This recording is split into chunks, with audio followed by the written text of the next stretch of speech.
What's up, YouTube? Welcome back. We've been working with 40 Super a little bit lately, and now it's time to do some testing on some hand loads. So super nerd alert right now, this might not be for everybody, but for those interested in numbers and the power behind 40 Super, this is definitely for you. For anybody wondering what 40 Super is, it's kind of the bigger, fatter brother of the 357 SIG.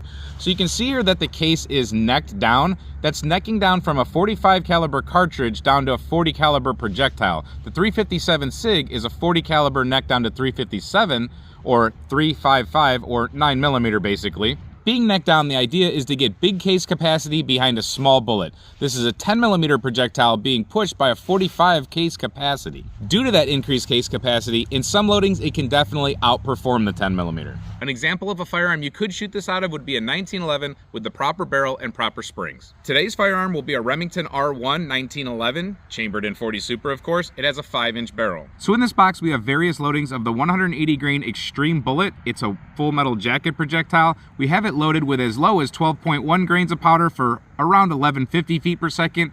That's an estimation. All the way up to 17 grains for an estimated velocity of about 1500. We don't know if that's what we'll get. That's why we're doing load workup. That's why these are testers. We're gonna see what limits here we can reach. We might run into some pressure signs, some primer problems, but that's why we load things up as workup loads first before we make a whole batch of them. We did the same thing here, you might remember, with 45 Super. That's another cartridge that's kind of a hot rod. You use special brass usually. What we were doing here in this testing is we were using 45 Auto, 45 Plus P, and 45 Super brass, loading it up progressively hotter and waiting till we saw pressure signs. In some of the brass, we saw pressure signs earlier than others. You can see right there a primer swipe. You can see right there a primer pop, where we had the primer actually lost a piece of itself. It's called a ruptured primer, or a pierced primer, a popped primer, whatever you want to call it, but it results from primer flow, and that's what you're seeing here is primer flow. Here we have a definite popped primer where we went very hot. Now this one, if you remember the test, this is a 45 ACP cartridge loaded very hot with 45 Super, or into 45 Super standards, where we saw primer flow on the 45 Super brass, we saw primer pop on the 45 Plus P. We were gonna go ahead and try it with the ACP, and we had a light primer strike. We laugh about that in the comment section. That was probably God stopping me that day. So that's that bullet that we never fired. Now let's repeat the same thing in 40 Super. Now the primer is the limitation to this cartridge. That's where you usually have to stop or pick a different kind of primer or powder or change something in your recipe. So we'll see where that happens if it does. Right now, we are about 25 yards off that target, or 25 feet off that target. We're gonna hope that the chronograph works today in this light. Like I said, the first one will be 12.1 grains of AA number 9.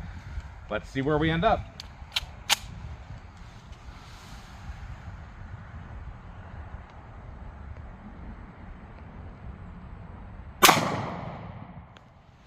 You saw me watching the brass. Let me grab that real quick. Chronograph reading of 903, so lower than I expected. No problems with the primer on the first one, but that was expected. It did hit the X-ring, and it did cycle the action. Now let's move up to 12.8 grains.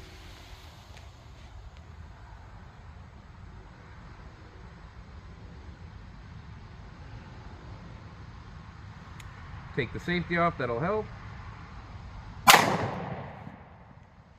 Now that was 1092, I believe. Primer still looks okay on that one. It's still rounded, no flowing, no nothing like that. Now that's lower than I expected. We're at 1092, and I expected, according to recipes at least, to be at 1200 by now. So let's move up. The next one is going to be 13.5 grains. Now as you increase powder, things definitely start to happen a lot quicker.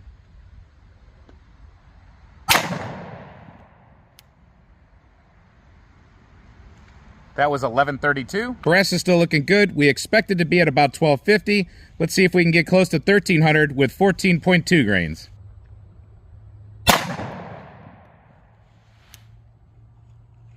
I don't think we got anywhere close. I think it says 1178. It does say 1178, but we don't have any pressure signs yet that I see. Let's move on up to 1350 was what it was supposed to be, with 14.9 grains of AA number 9.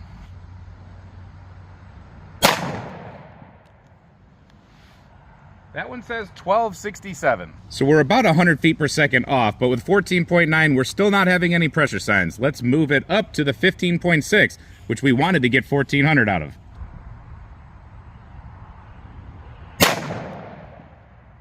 That one kicked the brass a lot farther.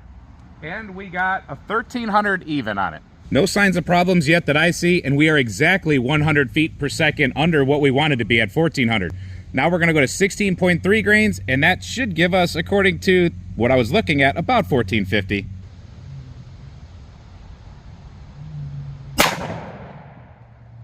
Didn't send the brass that far that time, but we got to 1390, I think. Let me make sure. All right, we're at 1390 instead of 1450, but we're starting to catch up a little bit with what we wanted. That's what I meant. Little pieces, little increments of powder, when you're starting to get up here, they start to mean a lot sometimes.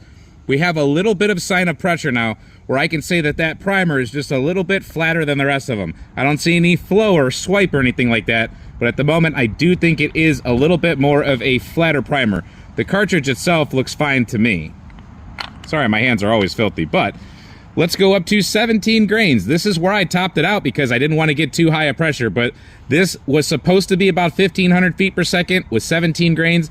Let's see how we do. You have to be careful when you're loading for certain things like this where there's not a lot of information. 45 super, 40 super, there's really not a lot. You have to be very careful. You can go through forums and you can find information, but who knows who wrote it, who knows how drunk they were when they wrote it, and you really don't know how it's going to perform in your firearm with your barrel and all the other factors that can go into reloading. So definitely, it's always important to be careful with the reloading, but when you're reloading something that's odd or scarce with no info, be extra careful. You don't want to make a gun or get a new gun and all that and just blow it up because you're messing around. So with that said, let me go ahead in here and put a pretty hot one through here and see if it changes anything.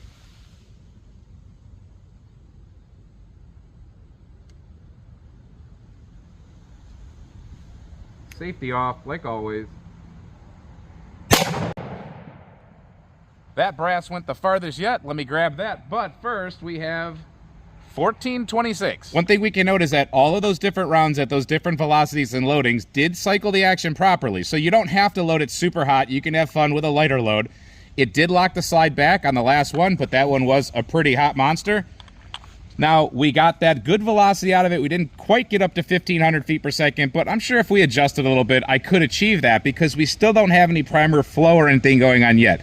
We do have a little bit of flattening, not a whole lot, just like the one before it, not a whole lot. So we do have room to improve. I'm going to stop here for now, reevaluate things. That's how you do it, guys. That's how you work one up, especially for an oddball. So I did do the short and condensed version. I would advise that if you're going to do this, I would try to find an average by loading up multiples of each, but I just didn't want to use a whole bunch of projectiles and a whole bunch of new cases, so I'm being a little cheap about it, but you can still get away with just one. Just know to be careful and look for the right pressure signs. As far as accuracy, I don't know what was what. I can't see the back sights too good. It's getting dark. You might not be able to see that, but we all have it in the black zone. But if I was going to do actual accuracy testing, I would load up a bunch of different levels that I would like to work with. If I wanted to work light or hot, somewhere in between, whatever, I would definitely try to confirm that I could find one of these levels that produced me really good groups. So this was not an accuracy workup. This was simply a velocity and a brass workup. And remember, this is just one projectile type. This is a 180 grain projectile. There's all different kinds of stuff we can work with. And no matter what, we did show that the 40 Super in a 180 grain loading, which is very popular for 10mm, it actually whoops the 10mm. Do the math for yourself, but everybody should know that the 180 grain bullet generally rides in the 1200 foot per second, 1250 foot per second range. In the heavier loadings, people do take it farther than that, but you usually don't see it going to the 14s or the 15s. Not knocking the 10mm at all. I love the best millimeter, but I also love 40 Super, 45 Super, and 450 SMC. You can check out gel tests that we've done for all three of those cartridges. We have an ammo series going for each one of them.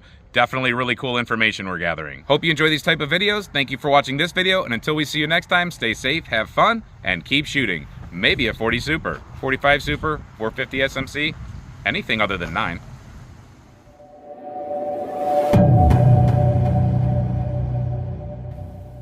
And I'm totally playing around, guys. I carry 9mm too, when I have to.